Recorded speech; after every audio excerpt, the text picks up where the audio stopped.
अहिल्यानगर तालुक्यातील चिचोंडी पाटील या गावातील सरोदे कुटुंबियांची 51 गुंठे जमिनीच्या वादाबाबत गेल्या वर्षभरापासून अहिल्यानगर तहसीलदार यांच्या समोर सुनावणी सुरू आहे।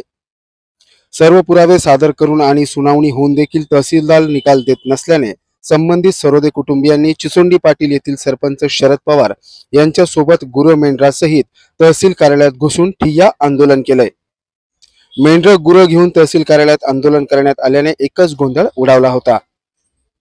सरोदे कुटुंबियांची 51 गुंठे जमीन आहे, मात्र काहींनी खोट्या कागदपत्राद्वारे ती जमीन बळकावल्याचा आरोप आहे।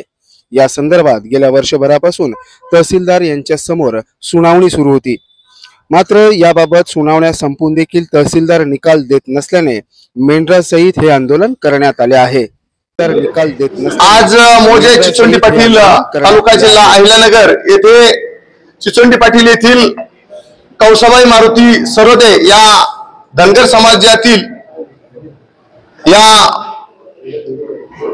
आमच्या गावातील महिलेची जागा मागील 12 वर्षापूर्वी एका व्यक्तीने तलाठी सर्कल यांना हाताशी धरून स्वतःच्या नावावर लावली। त्या नंतर त्या ठिकाणी असलेलं घर पाडून टाकलं आणि 3 वर्षापासून या ठिकाणी पत्रव्यवहार चालू आहे।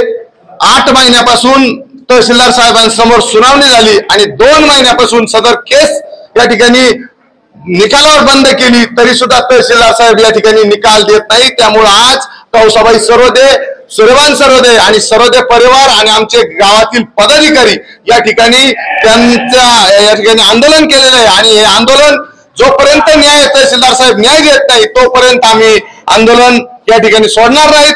निश्चितच गेल्या 2 महिन्यापासून निकाल राखून ठेवलेला आहे। निकालावर प्रत्येक वेळेस सांगण्यात येतो आता निकाल देतो पण तारीख करून या ठिकाणी निकाल देत नाही। निश्चितच याच्यामध्ये राजकीय मंडळींनी हस्तक्षेप करून या माऊलीची 51 गुंठे जमीन लुटण्याचं काम या ठिकाणी केलेलं आहे।